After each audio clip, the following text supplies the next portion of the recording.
आज की हमारी कहानी का उन्वान है वो किसान औरत जिसने महलों के बीच एक छोटा सा मिट्टी का मकान बनाया, और वो अजीब वजह जिसने बादशाह को हर रात वहां आने पर मजबूर कर दिया। ये कहानी न सिर्फ दिलचस्प है बल्कि सबक आमूज भी है। उम्मीद है कि आपको पसंद आएगी। अब अपनी तख़ीलात की परवाज़ शुरू करें इस जमाने में जो वक्त की धूल में खो गया था। एक ऐसी सल्तनत जहां महलात आसमान को छूते लगते थे और दीवारें सोने और संगमरमर से जड़े हुई थीं। वहां एक सादा किसान औरत रहती थी जिसका नाम नायला था। नायला एक गरीब औरत थी। उसके हाथ मेहनत से खुरदरे हो चुके थे, मगर उसका दिल साफ और मासूम था। उसके अंदर बग़ज़ नहीं था और हर हालत में उसके चेहरे पर कनात भरी मुस्कुराहट रहती थी, चाहे दुनिया की मुश्किलात कितनी भी सख्त क्यों ना हों। नायला सल्तनत के किनारे एक छोटी जमीन पर खेती बाड़ी करती थी, जिससे वो और उसका खामोश शौहर सलीम अपना गुजारा करते थे। मगर एक पुरानी वसीयत जो उसकी 7वें दादी की थी की वजह से नायला को दारुल हुकूमत के दरमियान इशराफिया के मोहल्ले के पास एक छोटा सा जमीन का टुकड़ा विरासत में मिला। यह जमीन बंजर और पथरीली थी, महलों के दरमियान ऐसे छोड़ दी गई जैसे किसी खूबसूरत चेहरे पर एक दाग। नायला ने कभी इस जमीन पर सोचा भी नहीं था, क्योंकि वो अपने गांव में खुश थी। मगर किस्मत हमेशा इंसान की मर्जी के मुताबिक नहीं चलती। सल्तनत एक लालची वजीरा बनती तालूत के जेर उताब थी, जो नायला की जमीन के करीब अपने महल में रहती थी।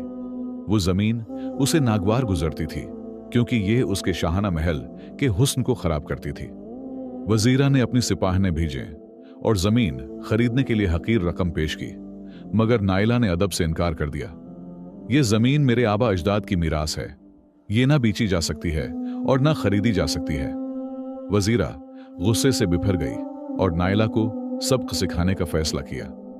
एक रात अचानक नायला के खेत में आग लग गई और उसका छोटा सा घर मुकम्मल जल गया। नायला और सलीम सिर्फ इस जमीन को देखकर रह गए जो दारुल हुकूमत के दरमियान बची थी। नायला ने थोड़ा सा सामान समेटा और कहा, सलीम, हमें अब उसी जमीन पर नई जिंदगी शुरू करनी होगी। दारुल हुकूमत पहुंचने पर नायला को एक और धचका लगा। वो अपने पुराने कपड़ों में सुनहरी रथों और इशराफिया के दरमियान खड़ी थी, जिनकी नजरों में हकारत थी। नायला ने मिट्टी और भूसा जमा किया और आहिस्ता आहिस्ता एक छोटा सा घर बनाया। इसकी छत खजूर के पत्तों से बनी थी और खिड़कियां बुसीदा लकड़ी की थीं।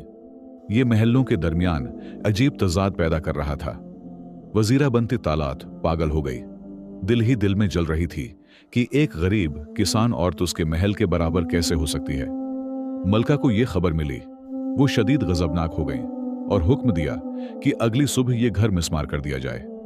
रात को नायला अपने शौहर के साथ खौफजदा बैठी थी। मलिका बेखवाबी और तजस्सुस में मुब्तला आम लिबास में वहां पहुंची ताकि खुद देख सके। मलिका ने मिट्टी के छोटे से घर के करीब पहुंचकर एक अजीब खुशबू महसूस की, ऐसी खुशबू जो उसने अपनी जिंदगी में कभी नहीं सूंघी थी। इस खुशबू ने मलिका के थके हुए जिस्म को अचानक सुकून बख्श दिया और कई सालों के बाद पहली बार एक नर्म नींद इसकी पलकों पर दस्तक देने लगी। मलिका मजीद करीब आई इस बोसीदा खिड़की के पास, ताकि इस जादू का राज मालूम कर सके जो इस गरीब घर से फूट रहा था। अचानक उसने नायला का शौहर से कहा, हुआ एक जमला सुना, ऐसा जमला जिसने मलिका को फौरन अपने मुहाफिजों को पीछे हटने और सब्र से इंतजार करने का हुक्म देने पर मजबूर कर दिया। मलिका खिड़की के पीछे साकित खड़ी हो गई। तजस्सुस ने उसे काबू से बाहर कर दिया। वो खुशबू जो उसके सांसों में रच बस गई थी, जंगली जड़ी बूटियों के हल्के जलने और अंगारों पर गर्म होने वाली सूखी रोटी की महक का अजीब इम्तिजाज थी। मगर राज इन चीजों में नहीं, बल्कि इस सुकून में था जो ये खुशबू अपने साथ लाई थी। मलिका ने पूरी तौजा से सुना नायला की नर्म और पुरस्कून आवाज भरी, जो खामोशी से अपने शौहर से कह रही थी, ए सलीम, अपने आंसू रोक लो। वजीरा के पास महल है, मुहाफिज हैं और सोना है, मगर खुदा की कसम उसके पास वो नहीं जो हमारे पास है। वो रेशमी बस्तर पर सूती है, ताकत और खौफ की फिक्र में पलटती रहती है, और हम चटाई पर सूते हैं मगर कुछ खोने को नहीं। दिल का सुकून वो ताज है जो हुक्मरान कभी नहीं देख सकते। ये अल्फाज बजली की तरह मलिका के दिल पर गिरे। वो जो पूरी सल्तनत की हाकिम थी, बरसों से बेख्वाबी का शिकार थी और दवाओं के सहारे ही सो पाती थी, और अब वो एक ऐसी औरत की बात सुन रही थी जिसका घर कल गिराया जाना था, मगर वो दिल के सुकून की बात कर रही थी। दरवाजे पर हल्की सी दस्तक हुई। नाइला ने दरवाजा खोला तो एक नकाब पोश औरत खड़ी थी, कीमती जगह पहने हुए, मगर उस पर कोई शाही निशान नहीं था। नाइला ने उसे कोई राहगीर या भटकी हुई मुसाफिरा समझा।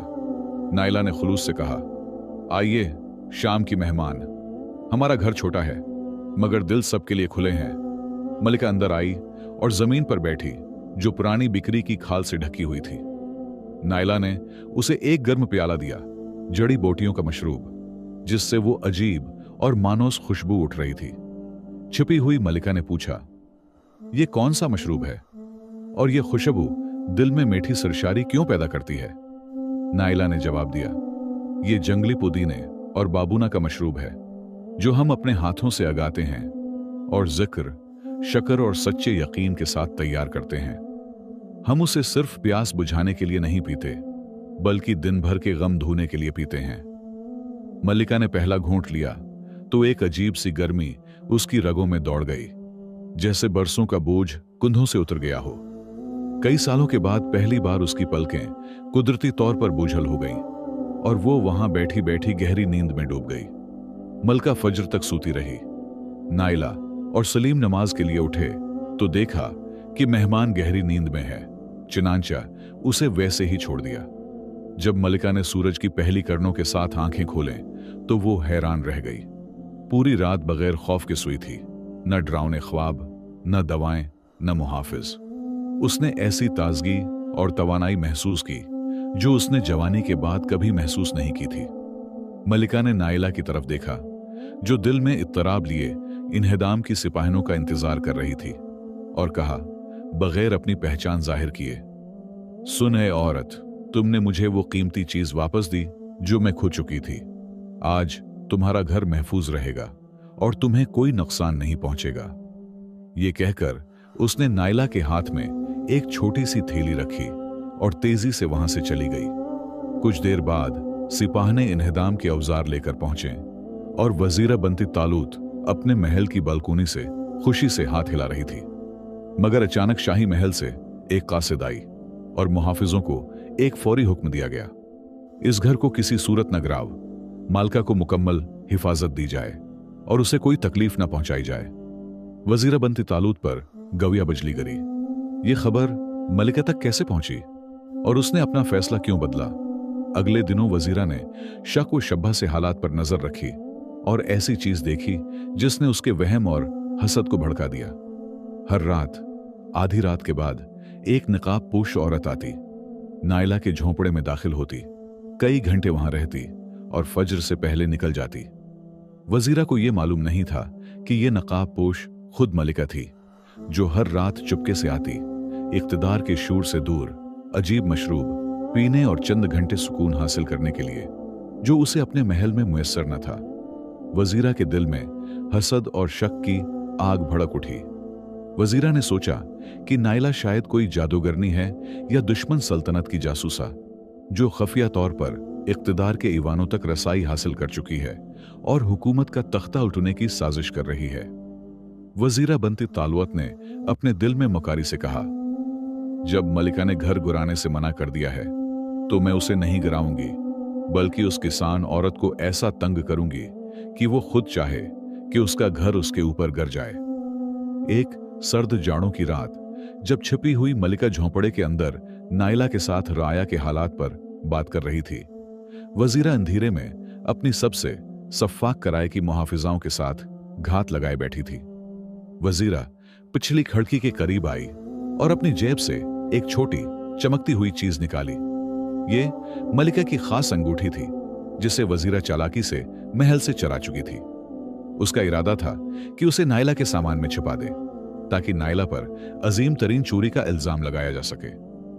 मगर इसी लम्हे नाइला ने छिपी हुई मलिका से एक ऐसी बात कही कि वजीरा का हाथ कांप गया। अंगूठी झोंपड़े के अंदर जाने की बजाय जमीन पर गिर गई और टन की एक साफ आवाज सुनाई दी।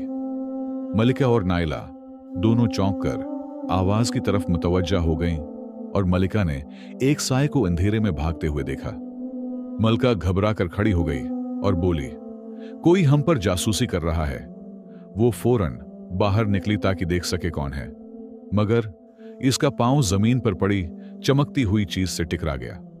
उसने झुककर उसे उठाया और जैसे ही आंख उस पर पड़ी, वो जोर से सांस खींचकर रख गई। वो शाही अंगूठी थी जिसे छूने की हिम्मत कोई नहीं कर सकता था, और अब ये मिट्टी के झोंपड़े के पास पड़ी थी। मलिका ने भागते हुए साए को वजीरा के महल की तरफ जाते देखा। फिर उसने अपने हाथ में मौजूद अंगूठी की तरफ देखा और उसके चेहरे के तासरात नरमी से बदलकर शदीद गजब में ढल गए, जैसा गजब इस सल्तनत ने पहले कभी न देखा था। ये शाही अंगूठी यहां कैसे पहुंची? क्या मलिका वजीरा की गुदारी बेनकाब करेगी या वजीरा अपनी साजिश में कामयाब हो जाएगी? मलिका ने अंगूठी अपनी जेब में छिपा ली और महल की तरफ वापस गई। गुस्सा उसके दिल को चीर रहा था। वो अंगूठी की चोरी पर इतनी गजबनाक नहीं थी जितनी इस शख्स की गुदारी पर जिसे उसने सल्तनत के मामलात का मुहाफिज मुकर्रर किया था। अब मलिके को समझ आ गया था कि वजीरा नाइला के घर को इसकी बदसूरती की वजह से नहीं मिटाना चाहती, बल्कि इसलिए कि यह सच्ची और पाक दिल किसान औरत लाशूरी तौर पर ही सही वजीरा के झूठ और फसाद को बेनकाब कर रही थी। अगली सुबह मलिका ने किसी गुस्से का इजहार नहीं किया, बल्कि बीमारी और कमजोरी का बहाना बनाया। उसने वजीरा बनती तालूत को बुलाया और कांपती हुई आवाज में कहा, अये मेरी वफादार वजीरा, मैंने गुज़िश्ता रात शाही अंगूठी खो दी है। मुझे महसूस होता है कि उसकी बरकत मुझसे छिन गई है और मेरी मौत करीब है। वजीरा की आंखों में लालच और मकारी की चमक दौड़ गई। उसने समझा कि नाइला से नजात पाने और अपनी ताकत मजबूत करने का यही मौका है। वजीरा ने मकाराना अंदाज में कहा, फिक्र न कीजिए मेरी मलिके, मेरा दिल कहता है कि चोर शक के दायरे से बाहर नहीं। क्या मैंने आपको इस किसान औरत के बारे में नहीं बताया जो मिट्टी के झोंपड़े में रहती है? वो अजीब सी औरत है और मैंने उसे रातों को महल के गर्द मंडलाते देखा है। यकीनन वही चोर है। मलिका ने गहरी सोच में डूबी हुई सी सूरत बनाकर कहा, तो फिर लोगों को मरकजी चौक में जमा किया जाए और उस किसान औरत को वहां लाया जाए। फैसला सबके सामने होगा ताकि ये वाकया सबके लिए अबरत बने। वजीरा ने फौरन अपनी मुहाफिजाओं को हुक्म दिया कि वो नाइला के झोंपड़े पर हमला करें। वो नाइला और उसके शोहर को सख्ती से घसीटते हुए महलों के दरमियान वाकई अजीम चौक तक ले आए। चंद ही लम्हों में इशराफिया और आम लोग इकट्ठे हो गए। नाइला अपने सादा लबास में सर उठाए खड़ी थी। उसकी आंखों में यकीन और वकार की रोशनी थी, जबकि उसका शौहर इसके पीछे खौफ से लर्ज रहा था। वजीरा मंबर पर चढ़ी और हुजूम पर चीखती हुई बोली, ऐ लोगो, इस जलेल किसान औरत ने शाही अंगूठी चराने की जसारत की है। हमने उसे पनाह दी, उस पर एहसान किया और उसने बदले में गुदारी की। शाही खजाने से चोरी की सजा मौत है। पूरा चौक शौर व गोगा से गूंज उठा। लोग शक और इल्जाम से भरी निगाहों से नाइला को देखने लगे। मलिका ने हाथ उठाकर सबको खामोश कराया, फिर तख्त से उतरकर आहिस्ता आहिस्ता नाइला के करीब आई। उसने नाइला की आंखों में बुराही रास्त देखा, वही आंखें जिन्हें वो अपनी खफिया रातों में अच्छी तरह पहचान चुकी थी, और बुलंद गूंजदार आवाज में सवाल किया, ऐ नाइला, क्या तुमने मेरी शाही अंगूठी चराई है? नाइला ने नहायत सुकून और एतमाद के साथ जवाब दिया, और उसकी आवाज खामोश मैदान में गूंज गई। ऐ मेरी मलिका, मैं वो औरत हूं जो अपने घर मिट्टी से बनाती है, लोगों के सोने से नहीं। मेरे हाथ मेहनत से सख्त जरूर हैं, मगर हराम से आलूदा नहीं। न मैंने कभी चोरी की और न ही मेरी नजर किसी ऐसी चीज पर उठी जो मेरी ना हो। वजीरा बनते तालूत घबराहट में चीख उठी, ये झूठ बोल रही है मेरी मलिका, ये जादूगरनी है, लोगों को मीठी बातों से बेवकूफ बनाती है। मुझे यकीन है कि अंगूठी उसी के पास है या उसने उसे अपने मनहूस झोंपड़े में छिपा रखा है। मैं मुतालबा करती हूं कि फौरन उसकी तलाशी ली जाए या उसी वक्त उसे कत्ल कर दिया जाए ताकि उसके शर से निजात मिले। मलिका ने हल्की सी प्रासरार मुस्कुराहट के साथ कहा, तलाशी की जरूरत नहीं, ए बंती तालोत, अंगूठी मौजूद है। ये कहते हुए मलिका ने हाथ जेब में डाला और अंगूठी बुलंद कर दी ताकि सब देख सकें। लोगों की गर्दनें एकदम ऊपर उठ गईं और पूरा मजमा हैरत से साकत हो गया। वजीरा की रगों में जैसे खून जम गया। उसका चेहरा इस तरह जर्द पड़ गया जैसे रूह जिस्म से निकल गई हो। मलका ने गुर्जदार आवाज में कहा, यह अंगूठी नायला ने नहीं चराई। मैंने उसे गुज़िश्ता रात नायला के झोंपड़े की खिड़की के नीचे पाया था, वहां जहां से ये एक गुदार के हाथ से गिरी थी जो अंधेरे में साजिश करने आया था। वजीरा ने घबराकर इधर उधर देखा, मगर उसे यूं महसूस हुआ जैसे मलिके की नजरें तैर बनकर इसके सीने में प्योस्त हो गई हों। वो समझ चुकी थी कि उसका राज फाश हो चुका है और मलिका सब जान चुकी है। लेकिन बंती तालोत कोई आम वजीरा न थी। वो एक निहायत चालाक और मुकार औरत थी जिसकी गिरफ्त मुहाफिजाओं और फौज के अहम हिस्सों पर मजबूत थी, और वो इस लम्हे के लिए मुद्दत से तैयार बैठी थी। अचानक उसके चेहरे से खौफ गायब हो गया और उसकी जगह वहशत ने ले ली। वो पागलों की तरह जोर जोर से हंसने लगी, ऐसी हंसी जिसने पूरे मजमा को लर्जा दिया। उसने कुराए कि मुहाफिजाओं की तरफ चीख कर कहा, देखो, मलिका बूढ़ी और कमजोर हो चुकी है। इस जादूगरनी किसान औरत ने उसे अपनी जड़ी बूटियों और फरेब से मशहूर कर दिया है। मलिका होश खो बैठी है और अपनी वफादार वजीरा पर इल्जाम लगाकर इस जादूगरनी को बचाना चाहती है। फिर उसने तलवार बुलंद करके मलिके और नायला की तरफ इशारा किया और चीखती हुई बोली, ऐ मुहाफिजाओ, इस जादूगरनी को गिरफ्तार कर लो और इस माजूल मलिका को भी कैद में डाल दो। ममल्लकत के तहफ़्फ़ुज़ के लिए आज से इस सल्तनत की असल हाकिम में हूं। दर्जनों मुसल्लह मुहाफिजाएं आगे बढ़ें और नहती मलिका और बेसहारा नायला को चौक के आइन बीच घेर लिया। लोग खौफ के मारे पीछे हट गए। मलिका ने खुद को बिल्कुल तन्हा पाया। न उसके पास कोई हथियार था, न वफादार लश्कर, सिर्फ उसकी शान व हैबत बाकी थी। और उसके साथ एक सादा किसान औरत खड़ी थी जिसके पास ईमान के सिवा कुछ न था। मुहाफिजाओं की सरदार ने वजीरा के हुक्म पर तलवार बुलंद की ताकि मलिका की गर्दन उड़ा दे, और इसी फैसला कुन लम्हे में जब सबकी सांसें रख गईं, नायला ने एक कदम आगे बढ़ाया, अपना हाथ उठाया और बेसरू सामान जिस्म के साथ तलवार की जर्ब रोकने के लिए सामने आ गई। ये कहते हुए, क्या एक सादा किसान औरत हथियारों से लैस लश्कर के सामने कुछ कर सकती है?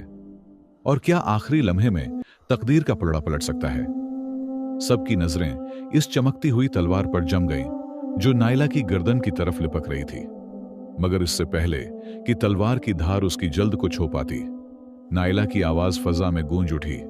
यह खौफ की चीख न थी, बल्कि मोहब्बत भरी सरजनिश थी जिसने पूरे मैदान को हिलाकर रख दिया।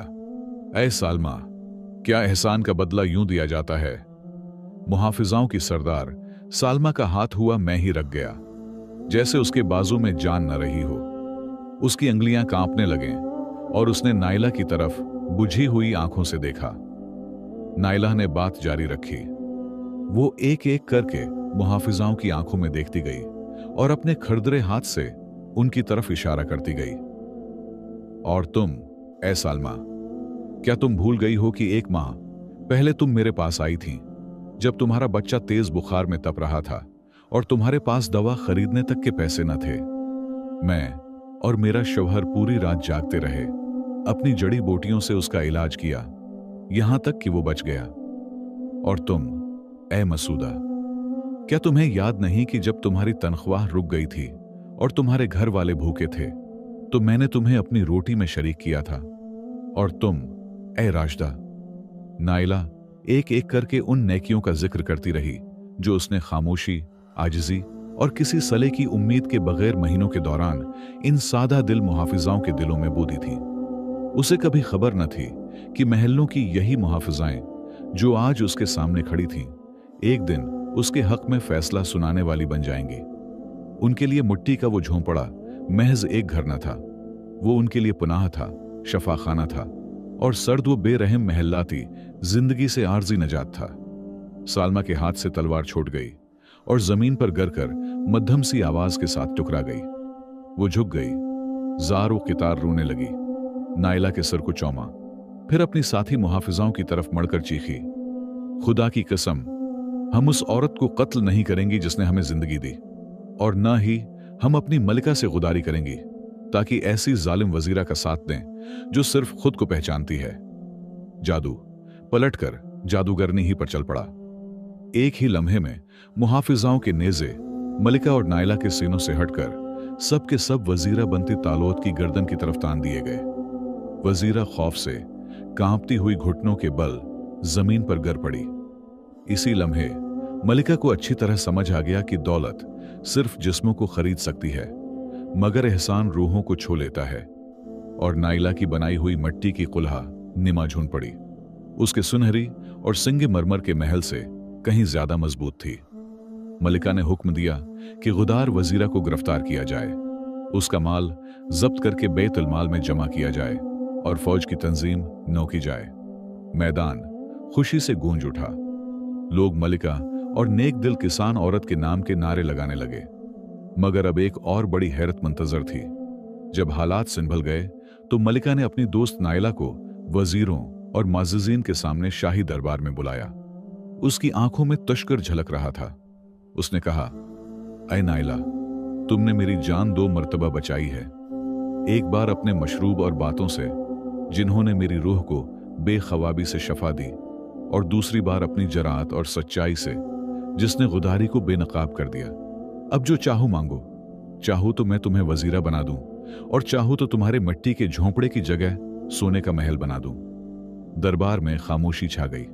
सबको यकीन था कि नाइला अब जागीरें और महलात तलब करेगी। मगर नाइला ने अपनी मानूस मुस्कुराहट के साथ पहले अपने खड़दरे हाथ को देखा, फिर मलिका की तरफ निगाह उठाई और कहा, अय मेरी मलिका, अल्लाह आपको इज्जत दे और सलामत रखे। मुझे न महल चाहिए न मनसिब, बस ये हुक्म दे दीजिए कि ये मिट्टी का घर वैसा ही रहे जहां है, ताकि थके हुए लोग यहां आकर सुकून पा सकें, और ताकत वाले जान लें कि दिल का सुकून सोने की दीवारों में नहीं, बल्कि सच, शक्र और एहसान में पाया जाता है। मलिका की आंखों से आंसू बह निकले। इसी दिन से दाराल हुकूमत के बीच वो मिट्टी का घर सल्तनत का सबसे मजबूत किला कहलाया, क्योंकि वो इंसानियत पर कायम था। विजारत मेरे बस की बात नहीं, और सोने के महल की मुझे कोई हाजत नहीं। मलिका हैरान होकर बोली, क्यों? नाइला ने ऐसी दानाई से जवाब दिया जिसे ममलकत की तारीख ने हमेशा के लिए महफूज कर लिया।